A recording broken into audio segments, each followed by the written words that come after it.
ভূত, প্রেত, অশরীরী আত্মা, এই শব্দগুলো কানে এলেই এক একজন লোকের মধ্যে এক এক রকমের প্রতিক্রিয়া দেখা যায়।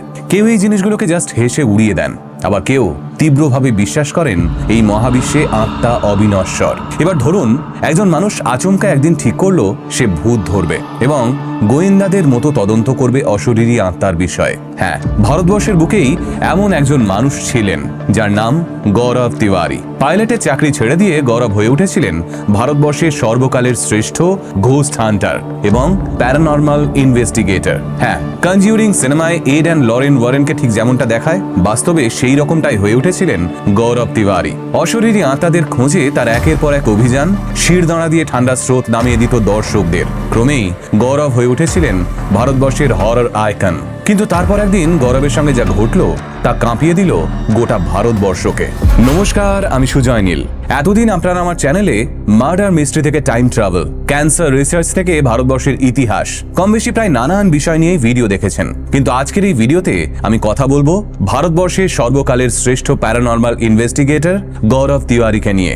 এবার আপনারা হয়তো ভাবছেন এই সুজয় নীল ছেলেটাও শেষে ভূত, প্রেত, অশরীরী আত্মা নিয়ে কথা বলা শুরু করলো। না, গৌরব তিওয়ারি মানে শুধুই ভূত, প্রেত কিংবা অশরীরী আত্মার গল্প নয়। এই গৌরব তিওয়ারির সঙ্গে জড়িয়ে রয়েছে এক রহস্যময় মৃত্যুর গল্প। এই গৌরব তিওয়ারিকে একদিন বন্ধ বাথরুমের ভিতর মৃত অবস্থায় পাওয়া গেছিল। আর মৃত্যুর কিছুদিন আগে থেকেই গৌরব নাকি আঁচ করতে পারছিলেন। কোনো এক অজানা শক্তি গৌরবকে সমানে তার দিকে টানছিল, আর গৌরব কিছুতেই সেই টানকে উপেক্ষা করতে পারছিলেন না। কিন্তু ঠিক কি হয়েছিল গৌরবের সঙ্গে, আর কিভাবেই বা তিনি একের পর এক ঘোস্ট হান্টিং এর মাধ্যমে ভারতবর্ষের হরর আইকন হয়ে উঠেছিলেন, চলুন তাহলে আজকের ভিডিওতে আমরা সেটাই জেনে নিই। আপনি যদি হরর, মিস্ট্রি কিংবা প্যারানর্মাল বিষয়ে সামান্যতম আগ্রহ রাখেন, তবে গৌরব তিওয়ারির নাম শোনেননি এমনটা হতেই পারে না। এই গৌরব তিওয়ারি হলেন সেই ব্যক্তি যিনি ভারতের বুকে প্রথম প্যারানর্মাল ইনভেস্টিগেশন বা ভূত শিকারের বিজ্ঞানকে জনপ্রিয় করে তুলেছিলেন। তবে গৌরব কিন্তু শুরু থেকেই ভূতে বিশ্বাসী ছিলেন না। গৌরব তিওয়ারির জীবনের গল্পটা শুরু হয়েছিল আকাশ ছোঁয়ার স্বপ্ন নিয়ে। ছোটবেলায় আকাশে প্লেনের যাওয়া আসা দেখে গৌরব মনে মনে ভাবলেন একদিন তিনিও এভাবেই আকাশ ছোঁবেন। বড় হয়ে তার এই ছোটবেলার স্বপ্নকে পূরণ করতে গৌরব চলে যান আমেরিকায়। সাধারণ কর্পোরেট চাকরি গৌরবকে কোনোদিনও টানতো না, সেই কারণেই আমেরিকায় গিয়ে পাইলট হওয়ার পরিকল্পনা নিলেন গৌরব। প্রথম জীবনে ভূত প্রেত নিয়ে কোনো উৎসাহ দেখাতেন না তিনি, বরং গৌরব ছিলেন এর ঠিক উল্টো। তিনি ছিলেন যুক্তিবাদী, বিজ্ঞান মনস্ক এবং পেশায় একজন অত্যন্ত সফল কমার্শিয়াল পাইলট। 2000-এর দশকে আমেরিকায় তখন কমার্শিয়াল পাইলটদের রমরমা বাজার, ফলে গৌরবের টাকা পয়সার কোনো অভাব ছিল না। তার জীবন ছিল একদম সাজানো গোছানো। একটা ভালো কেরিয়ার, সুন্দর পরিবার এবং উজ্জ্বল ভবিষ্যৎ সবই ছিল তার হাতের মুঠোয়। তিনি ছিলেন একজন পারফেক্ট ফ্যামিলি ম্যান। তিনি নিজেই এক সাক্ষাৎকারে বলেছিলেন, আমি ভূত বা প্রেতাত্মায় বিশ্বাস করতাম না। আমার কাছে ওগুলো ছিল কেবলই মনের ভ্রম বা গল্পের বিষয়বস্তু। কিন্তু ভাগ্যে যেটা লেখা থাকে সেটা একদিন না একদিন তো হবেই। গৌরবের ভাগ্যের চাকা ঘুরলো খুব অদ্ভুত ভাবে। যে মানুষটা একদিন আকাশে উড়ে বেড়াতেন, তিনি হঠাৎ এই অন্ধকার জগতের প্রতি আকৃষ্ট হয়ে উঠলেন কিভাবে? কি এমন ঘটেছিল যা তাকে এই জগতে টেনে আনলো? শোনা যায় তার জীবনে ঘটা কিছু ব্যাখ্যাহীন ঘটনাই তাকে বাধ্য করেছিল এই অদৃশ্য শক্তির অস্তিত্ব নিয়ে প্রশ্ন তুলতে। আমেরিকায় গৌরব তার 4-5 জন সহকর্মীর সঙ্গে একটা ফ্ল্যাটে একসঙ্গে ভাড়া নিয়ে থাকতেন। এইরকমই একদিন রাতে ফ্ল্যাটে বসে যখন তারা গল্প করছেন, তখনই একটা অদ্ভুত ঘটনা ঘটে গেল তাদের সঙ্গে। হঠাৎ ঘরের মধ্যে প্রবেশ করতে শুরু করলো ফিস ফিস শব্দে প্রচন্ড বাতাস। দরজার নিচে স্টপার থাকা সত্ত্বেও সেই দরজা বন্ধ হয়ে গেল নিজে নিজে। কাঁপতে শুরু করলো ঘরের সব আলো। প্রথমে তারা ভেবেছিলেন এটা হয়তো কোনো দুঃস্বপ্ন বা স্ট্রেসের প্রতিফলন, কিন্তু যখন তার এক সহকর্মী ঘরের মধ্যে এক তরুণীর হালকা একটা ছায়া দেখলেন, তখন গৌরব বুঝলেন এ নিছক কল্পনা নয়। সঙ্গে সঙ্গে তিনি নিয়ে এলেন তার ডিজিটাল ক্যামেরা। সেই সময় সেই ক্যামেরায় কিছুই ধরা গেল না ঠিকই, কিন্তু গৌরবের ভাগ্য পরিবর্তন হয়ে গেল এই একটা ঘটনায়। গৌরব সিদ্ধান্ত নিলেন আর পাইলটের চাকরি নয়, এই সমস্ত ভৌতিক বিষয় হবে তার ধ্যান জ্ঞান। গৌরব ভর্তি হলেন একটা প্যারানর্মাল রিসার্চ কোর্সে। সেখান থেকেই ভারতে ফিরে শুরু করলেন নিজের গবেষণা, আর জন্ম নিল গৌরবের স্বপ্নের সংস্থা ইন্ডিয়ান প্যারানর্মাল সোসাইটি। গৌরব শুধু নামেই ইনভেস্টিগেটর ছিলেন না, তিনি এই বিষয়টিকে একটি পেশা এবং বিজ্ঞানের পর্যায়েতেও নিয়ে গেছিলেন। তিনি প্রমাণ করতে চেয়েছিলেন যে ভূত বা প্রেতাত্মা মানেই কেবল কুসংস্কার নয়, এর পিছনে থাকতে পারে কোনো অজানা এনার্জি বা শক্তি। তিনি বিশ্বের সেরা প্যারানর্মাল ইনভেস্টিগেটরদের সঙ্গে হাত মিলিয়ে কাজ শুরু করলেন। পৃথিবীর সব থেকে ভয়ঙ্কর, অভিশপ্ত এবং হন্টেড জায়গাগুলোতে গিয়ে তিনি রাত কাটাতে শুরু করলেন। তার কাজের প্রতি নিষ্ঠা এতটাই তীব্র হয়ে উঠেছিল যে তিনি নিজের জীবনের মায়া ত্যাগ করতেও দুবার ভাবতেন না। এই নতুন প্রফেশন তাকে তৃপ্তি দিচ্ছিল ঠিকই, কিন্তু তার পরিবার, বিশেষ করে তার স্ত্রী, এই বিষয়টি একেবারেই পছন্দ করতেন না। স্বামীর সবসময় এমন নেতিবাচক শক্তি, আত্মা এবং অন্ধকার জগতের আশপাশে থাকাটা তাকে চিন্তিত করত। কিন্তু গৌরব তখন অন্য এক নেশায় মগ্ন, অজানাকে জানার নেশা। গৌরব তিওয়ারির প্রথম প্যারানর্মাল ইনভেস্টিগেশন কিন্তু ভারতে নয়, তিনি প্রথমবার এই কাজ করেছিলেন আমেরিকায়। আমেরিকার সবথেকে কুখ্যাত এবং সবথেকে হন্টেড মর্গে এই প্যারানর্মাল ইনভেস্টিগেশন করেছিলেন গৌরব তিওয়ারি। মর্গ শব্দটা শুনলেই আমাদের গা শিউরে ওঠে। এটা এমন একটা জায়গা যেখানে মৃতদেহগুলোকে তাদের শেষকৃত্যের আগে সংরক্ষণ করে রাখা হয়। মৃত্যুর শীতল স্পর্শ লেগে থাকে এখানকার প্রতিটা দেওয়ালে। ভাবুন তো, যেখানে হাজার হাজার মৃতদেহ রয়েছে, সেখানে নেগেটিভ এনার্জি বা অতৃপ্ত আত্মার উপস্থিতি খুব অস্বাভাবিক। গৌরব এবং তার আমেরিকান ইনভেস্টিগেটর টিম সিদ্ধান্ত নিলেন তারা এই মর্গের ভিতরেই রাত কাটাবেন এবং ইনভেস্টিগেশন চালাবেন। কিন্তু সমস্যা ছিল অন্য জায়গায়। এই অভিযানের সময় গৌরবের পায়ে ছিল মারাত্মক চোট, তিনি ঠিকমতো হাঁটতেও পারছিলেন না। চিকিৎসকের পরামর্শ ছিল সম্পূর্ণ বিশ্রামের। কিন্তু গৌরব তিওয়ারি কি দমে যাওয়ার পাত্র? তিনি পেইন কিলার খেয়ে খোঁড়াতে খোঁড়াতে প্রবেশ করলেন সেই মর্গের ভিতরে। টিম দুটো ভাগে ভাগ হয়ে শুরু হলো ভূতের খোঁজ। গৌরব এবং তার বন্ধু রব চলে গেলেন মর্গের স্টোরেজ এরিয়ায়। এই সেই জায়গা যেখানে মৃতদেহগুলোকে বিশেষ তাপমাত্রায় সংরক্ষণ করা হয়। পরিবেশ পুরো নিস্তব্ধ, ভারী এবং অদ্ভুত রকমের ঠান্ডা। আর সেখানে রাখা রয়েছে সারি সারি বডি ট্রে, যার কয়েকটা ফাঁকা আর কয়েকটাতে রয়েছে মৃত মানুষের হিমশীতল দেহ। গৌরব তার বন্ধু আর দেরি করলেন না। সাহসের চূড়ান্ত পরীক্ষা দিতে গৌরব তিওয়ারি এক অদ্ভুত সিদ্ধান্ত নিলেন। তিনি সেই মর্গের একটা খালি বডি ট্রেতে শুয়ে পড়ার সিদ্ধান্ত নিলেন।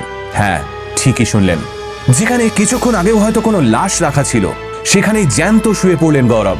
উদ্দেশ্য ছিল, যদি কোনো স্পিরিট বা শক্তি সেখানে থাকে তবে সে যেন গৌরবের সঙ্গে সরাসরি যোগাযোগ করতে পারে। কিছুক্ষণ কাটার পরেও সেই মর্গে বিশেষ কিছু অনুভূত হলো না। গৌরবের সঙ্গে সরাসরি আত্মার যোগাযোগ হলো না। অনেকক্ষণ অপেক্ষা করার পর যখন গৌরব এবং তার বন্ধু সেখান থেকে বেরিয়ে আসার সিদ্ধান্ত নিয়েছেন, তখনই ঘটল এক অদ্ভুত ঘটনা।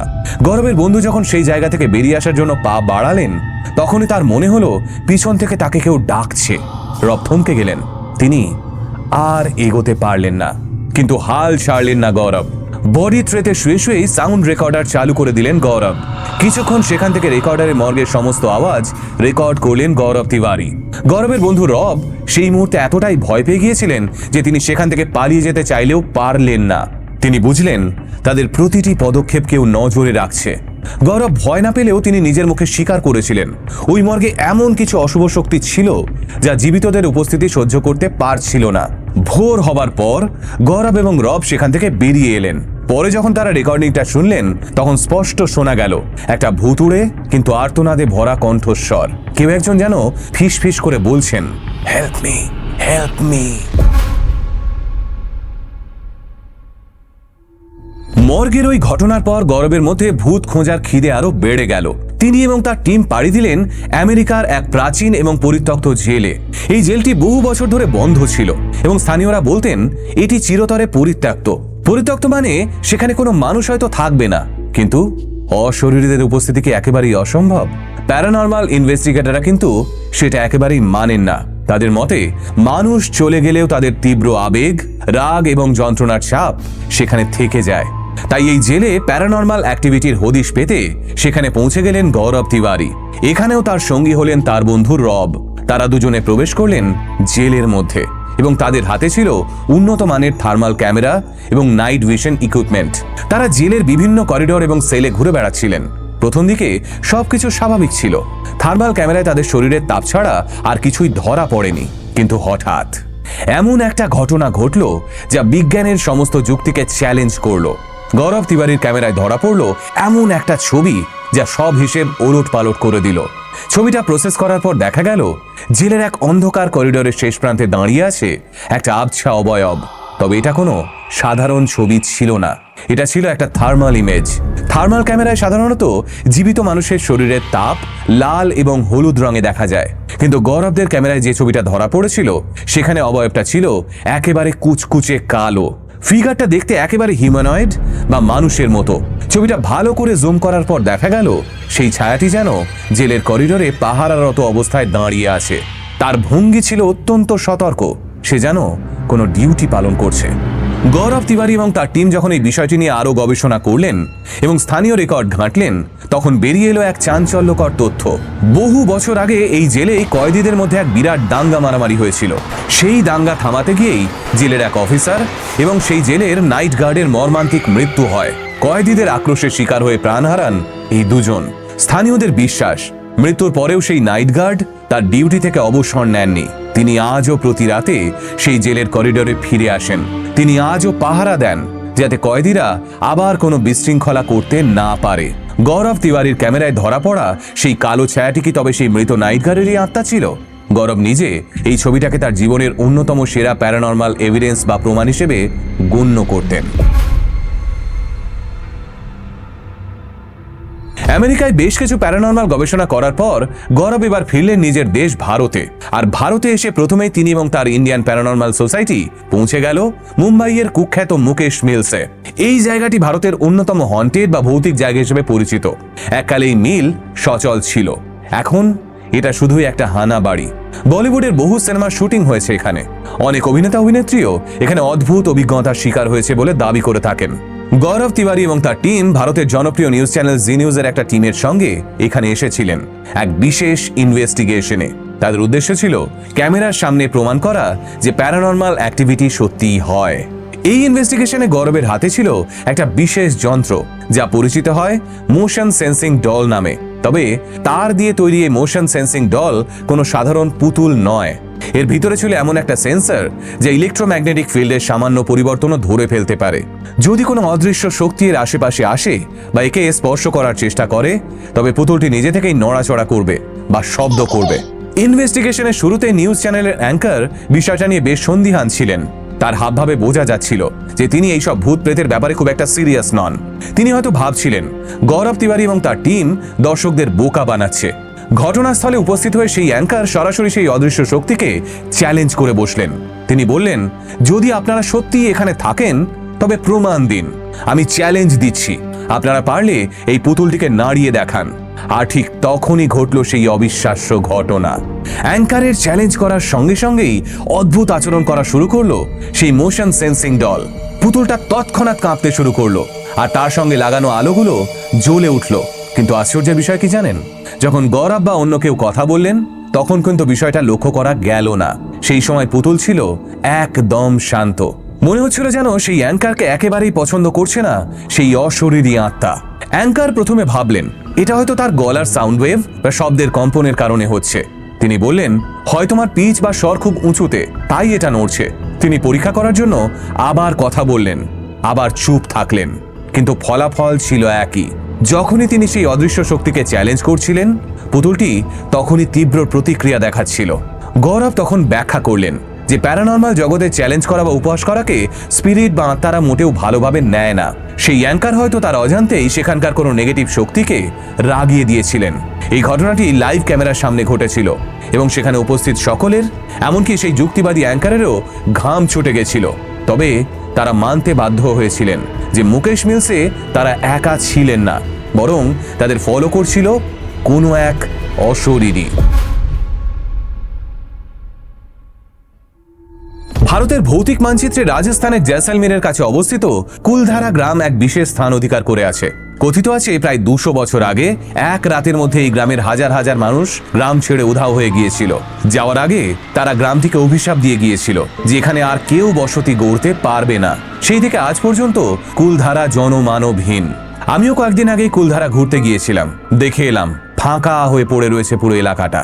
গৌরব তিওয়ারি তার আধুনিক যন্ত্রপাতি নিয়ে হাজির হয়েছিলেন এই রহস্যময় গ্রামেই। তার সাথে ছিল EMF মিটার, যা পরিবেশের এনার্জি রিডিং করতে সক্ষম। গৌরব এবং তার টিম সেখানে পৌঁছেই বুঝলো কুলধারা গ্রামের বাতাস স্বাভাবিক নয়। সাধারণত দিনের বেলায় কোনো এলাকার বাতাস হালকা থাকে আর রাত্রে বাতাস ভারী হয়ে যায়। তবে কুলধারা গ্রামের ক্ষেত্রে ব্যাপারটা ছিল অন্যরকম। দিনের বেলাতেও কুলধারার বাতাস ছিল ভারী, আর রাত হলে তো কথাই নেই। গৌরব যখন তার টিমকে ইনভেস্টিগেশনের নিয়ম বোঝাচ্ছিলেন, তখন ক্যামেরা রোল করে ভিডিও রেকর্ড করছিলেন ক্যামেরাম্যান। সেই সময় তিনি টেস্ট করার জন্যই কিছু ফুটেজ রেকর্ড করছিলেন। ফলে গৌরবদের ক্যামেরায় সাউন্ড রেকর্ডিং মেশিনে কিছু অদ্ভুত আওয়াজ রেকর্ড হয়ে যায়। একটা ভারী, কর্কশ এবং অত্যন্ত ডিস্টার্বিং নিঃশ্বাসের শব্দ, যা শুনে মনে হচ্ছিল কেউ যেন মাইক্রোফোনের খুব কাছে এসে জোরে জোরে শ্বাস ফেলছে। চমকে ওঠেন গৌরব এবং তার সহকর্মীরা, কারণ সেই মুহূর্তে সেখানে তাদের টিম ছাড়া আর কেউ ছিলই না এবং তাদের কারোরই শ্বাস প্রশ্বাসের এরকম সমস্যা ছিল না। গৌরবদের সঙ্গে থাকা ইএমএফ মিটারগুলো কোনো কারণ ছাড়াই বারবার স্পাইক করতে শুরু করেছিল। গৌরব বুঝতে পারলেন কুলধারার এই অভিশাপ শুধুমাত্র গল্প কথা নয়, এখানকার বাতাসে সত্যিই লুকিয়ে আছে শত বছরের পুরনো দুঃখ, যন্ত্রণা, যা এখনো কুলধারাকে ছেড়ে যায়নি। সেই রাতের অভিজ্ঞতা গৌরবকে আরো বেশি করে বিশ্বাস করিয়েছিল যে কিছু রহস্যের সমাধান হয়তো মানুষের পক্ষে করা সম্ভব নয়, কারণ সেখানে বিজ্ঞানও ব্যর্থ। এত সব অভিজ্ঞতার পর গৌরব তিওয়ারি আর আগের সেই পাইলট গৌরব ছিলেন না। তিনি বদলে গিয়েছিলেন। তিনি প্রকাশ্যে মিডিয়াতে এসে বলতেন, আপনার বিশ্বাস করা বা না করায় সত্য বদলে যায় না। ভূত আছে, তা সে আপনার মস্তিষ্কের কল্পনা হোক বা সত্যি কোনো আত্মা, তাদের অস্তিত্ব আছে। তিনি রণবিজয় সিং এর মতো সেলিব্রিটিদের সঙ্গে টিভি শো করেছেন, ম্যাগাজিনের কভারে এসেছেন, খ্যাতি ও সম্মান পেয়েছেন। তারই দৌলতে ভারত দেখেছে এমন কিছু টিভি শো যা এর আগে ভারতের সাধারণ মানুষ টিভিতে দেখেনি। গৌরব অংশ নিয়েছিলেন MTV haunted weekends with Sunny Leone, fear files, Darr ki সচ্চি তসবিরে, ভূত আয়ার মতো রিয়েলিটি শোয়ে। এমনকি বিদেশি সিরিজ হন্টিং অস্ট্রেলিয়াতেও গৌরবকে দেখা গিয়েছিল। দেশে বিদেশে প্যারানর্মাল গবেষক হিসেবে বেশ খ্যাতি অর্জন করেছিলেন গৌরব তিওয়ারি, কিন্তু মুদ্রার উল্টো পিঠটা ছিল অন্ধকার। গৌরবের এই অতিরিক্ত প্যারানর্মাল চর্চা তার ব্যক্তিগত জীবনে কালো ছায়া ফেলছিল। তার বাবা এবং স্ত্রী বারবার তাকে সতর্ক করতেন। তারা বলতেন, এইসব নিয়ে বেশি ঘাঁটাঘাঁটি করো না, অশরীরীরা তোমাকে যে কোনো মুহূর্তে চ্যালেঞ্জ করতে পারে। তাদের বাড়িতে এক অদৃশ্য টেনশন বা মানসিক চাপ তৈরি হয়েছিল। গৌরব বলতেন তিনি তার কাজকে ভালোবাসেন, কিন্তু তার পরিবার মনে করত তিনি আগুনের সঙ্গে খেলছেন। আর সেই খেলাতেই শেষ পর্যন্ত পরাজিত হলেন গৌরব তিওয়ারি। 7 জুলাই 2016 ভারতের প্যারানর্মাল গবেষণার ইতিহাসের এক কালো দিন। সেই দিন মাত্র 32 বছর বয়সে জীবনের সেরা সময়ে মারা যান গৌরব তিওয়ারি। তবে গৌরবের মৃত্যুটা গৌরবের কাজের মতোই অদ্ভুত ছিল। যেমন রহস্যের সমাধান তিনি সারা জীবন করে এসেছেন, সেই একই রকমের রহস্য ছিল তার মৃত্যুতেও। সেদিন রাতে গৌরব তিওয়ারি দিল্লির জনকপুরী এলাকায় এক হন্টেড হাউস ইনভেস্টিগেশন শেষ করে রাত 1:30 নাগাদ দিল্লির দ্বারকা এলাকায় নিজের বাড়ি ফেরেন। তার স্ত্রী এবং পরিবারের মতে তিনি একদম স্বাভাবিক ছিলেন। কোনো অসুস্থতা, কোনো টেনশন, কোনো অস্বাভাবিক আচরণ কিছুই ছিল না। বাড়ি ফিরে তিনি তার ল্যাপটপ খুললেন, কিছু ইমেল চেক করলেন, সবকিছুই ছিল রুটিন মাফিক। এরপর গৌরব ফ্রেশ হওয়ার জন্য বাথরুমে গেলেন। তার স্ত্রী জানতেন গৌরব সাধারণত স্নান করতে খুব বেশি সময় নেন না, খুব বেশি হলে 5 মিনিট সময় লাগে তার। কিন্তু সেদিন 10 মিনিট, 20 মিনিট, 30 মিনিট, 40 মিনিট পার হয়ে গেল, গৌরব বাথরুম থেকে বেরোলেন না। হঠাৎ বাথরুমের ভেতর থেকে এক বিকট আওয়াজ এলো। উপর থেকে মেঝের উপর ভারী কিছু পড়ার শব্দ, যাকে বলা হয় লাউড থার্ড। এই শব্দ শুনে গৌরবের স্ত্রী এবং বাবা মা ছুটে এলেন। তারা দরজায় ধাক্কা দিতে থাকলেন, ডাকতে থাকলেন, কিন্তু ভিতর থেকে কোনো সাড়া মিলল না। আতঙ্কিত পরিবার দরজা ভাঙার সিদ্ধান্ত নিলেন। দরজা ভাঙার পর তারা যা দেখলেন তা তাদের পায়ের তলার মাটি সরিয়ে দিল। ভারতের শ্রেষ্ঠ ঘোস্ট হান্টার, যিনি শত শত ভূতের মুখোমুখি হয়েছেন, তিনি বাথরুমের মেঝেতে অচৈতন্য হয়ে পড়ে রয়েছেন। দ্রুত পুলিশে খবর দেওয়া হলো, তাকে হাসপাতালে নিয়ে যাওয়া হলো, কিন্তু ততক্ষণে সব শেষ। ডাক্তাররা গৌরবকে মৃত বলে ঘোষণা করলেন। প্রাথমিক তদন্তে পুলিশ এবং চিকিৎসকেরা জানালেন এটা একটা স্বাভাবিক মৃত্যু, হয়তো হার্ট অ্যাটাক বা শ্বাসকষ্ট থেকে গৌরবের মৃত্যু হয়েছে। ফরেন্সিক রিপোর্টেও তেমন কোনো বিষক্রিয়া বা হত্যার প্রমাণ মেলেনি। কিন্তু গল্পের এখানেই শেষ নয়। গল্পের আসল টুইস্ট বা মোড় এলো গৌরবের পরিবারের কথায়। গৌরবের স্ত্রী এবং পরিবারের সদস্যরা পুলিশের এই স্বাভাবিক মৃত্যু তত্ত্ব মেনে নিতে পারেননি। তাদের যুক্তি ছিল অকাট্য। গৌরব ছিলেন একজন সুঠাম স্বাস্থ্যের অধিকারী যুবক। তার কোনো হার্টের অসুখ ছিল না, তিনি কোনো ওষুধ খেতেন না, তার কোনো মানসিক অবসাদও ছিল না। তাহলে হঠাৎ একজন সুস্থ মানুষ বাথরুমে ঢুকে মারা যাবেন কেন? সবথেকে ভয়ঙ্কর বিষয়টা লক্ষ্য করেছিলেন গৌরবের স্ত্রী। তিনি দাবি করেছিলেন যখন তিনি গৌরবের মৃতদেহ বাথরুমে পড়ে থাকতে দেখেন, তখন তিনি গৌরবের গলার কাছে একটা অদ্ভুত কালশিটে দেখতে পান। এটা কোনো জন্মদাগ নয়, এমনকি বাথরুমে যাওয়ার আগেও এই দাগ তার শরীরে ছিল না। তাহলে কি কেউ গৌরবকে করেছিল? আর যদি করেই থাকে, তাহলে সে বাথরুমে প্রবেশ করলো কোথা থেকে, আর বেরিয়েও বা গেল কিভাবে? আর তার থেকেও বড় প্রশ্ন, যদি গৌরব হয়ে থাকেন, তাহলে ফরেন্সিক রিপোর্টে এর কোনো উল্লেখ নেই কেন? গৌরবের স্ত্রী যে কালো দাগটা দেখেছিলেন সেটাই বা তাহলে কি ছিল? তাহলে কি গৌরবের মৃত্যু হয়েছিল কোনো অশরীরীর হাতেই? গৌরবের বাবা বিশ্বাস করতেন এটা কোনো স্বাভাবিক মৃত্যু নয়। তিনি মিডিয়াকে বলেছিলেন, আমার ছেলে যেদিন থেকে পাইলটের চাকরি ছেড়েই ভূত প্রেতের পিছনে ছুটতে শুরু করেছে সেদিন থেকেই এক অশুভ শক্তি তাকে নিজের দিকে টানছিল। সেই নেগেটিভ এনার্জি আমার ছেলেকে মেরে ফেলল। মৃত্যুর কিছুদিন আগেই গৌরব নাকি তার স্ত্রীকে বলেছিলেন যে তিনি এক অদ্ভুত আকর্ষণ অনুভব করছেন, কোনো এক অজানা শক্তি তাকে নিজের দিকে টানছে যা তিনি নিয়ন্ত্রণ করতে পারছেন না। তাহলে কি তিনি নিজের মৃত্যু আগে থেকেই টের পেয়েছিলেন? তিনি কি এমন কোনো দরজায় কড়া নেড়ে ফেলেছিলেন যা খোলা উচিত ছিল না? গৌরব তিওয়ারির মৃত্যু আজও এক অমীমাংসিত ধাঁধা হিসেবে রয়ে গেছে। পুলিশি ফাইলে এটা একটা দুর্ঘটনাজনিত মৃত্যু বা হার্ট অ্যাটাক হিসেবে নথিভুক্ত রয়েছে, কিন্তু যারা প্যারানর্মাল জগতে বিশ্বাস করেন তারা মনে করেন এর পিছনে অন্য কোনো কারণ রয়েছে। অনেকে বলেন স্ত্রীর সঙ্গে বচসার কারণেই গৌরব তিওয়ারি আত্মহত্যা করেছিলেন, আর পরিবারের চাপে পুলিশ সেই খবর ধামাচাপা দিয়ে দেয়। আবার অনেকে বলেন অতিরিক্ত নেগেটিভ এনার্জির মাঝে থাকার ফলে তার শরীরের অভ্যন্তরীণ ভারসাম্য নষ্ট হয়ে গিয়েছিল এবং সেই কারণেই গৌরব তিওয়ারি আত্মহত্যা করেছেন। তবে ফরেনসিক সায়েন্স গলায় দেওয়ার সম্ভাবনাটা পুরোপুরি উড়িয়ে দিচ্ছে, কারণ গলায় কালো দাগ পাওয়া গেলেও গলায় আত্মহত্যার ক্ষেত্রে যে কোনো সাধারণ মানুষের ট্রাকিয়া ভেঙে যাওয়ার কথা। এই ট্রাকিয়া ভেঙে যাওয়ার কারণে অক্সিজেন আর ফুসফুস অবধি পৌঁছয় না, আর সেই কারণেই অক্সিজেনের অভাবে মানুষের মৃত্যু হয়। কিন্তু গৌরবের দেহে ট্রাকিয়া একেবারে ঠিকঠাক অবস্থায় ছিল, ফলে ফরেনসিক বিজ্ঞানের মাপকাঠি অনুযায়ী গলায় আত্মহত্যা বা হত্যার বিষয়টা যুক্তিগ্রাহ্য হলো না। তাহলে সত্যিটা আসলে কি তা হয়তো আমরা কোনোদিনই জানতে পারবো না। গৌরব তিওয়ারি চলে গেছেন, কিন্তু তিনি রেখে গেছেন হাজারো প্রশ্ন। তিনি প্রমাণ করে দিয়ে গেছেন আমাদের চেনা জগতের বাইরেও এক অচেনা জগৎ আছে যার নিয়ম আমাদের বিজ্ঞানের বইতে হয়তো লেখা নেই। গৌরব তিওয়ারির এই জীবন কাহিনী আমাদের একটা কথাই মনে করিয়ে দেয়, কৌতূহল মানুষকে নতুন কিছু আবিষ্কার করতে শেখায় ঠিকই, কিন্তু কিছু কিছু সীমানা হয়তো অতিক্রম না করাই ভালো। আপনাদের কি মনে হয় গৌরব তিওয়ারির মৃত্যু কি সত্যি স্বাভাবিক ছিল, নাকি এর পিছনে ছিল কোনো অতি প্রাকৃত বা ভৌতিক শক্তির হাত? সেই কালো দাগের রহস্যটাই বা আসলে কি?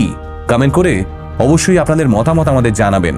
অনেক উত্তরহীন প্রশ্ন রেখেই আমার আজকের এই ভিডিওটা আমি এখানেই শেষ করছি। সবাই ভালো থাকবেন, সাবধানে থাকবেন। নমস্কার।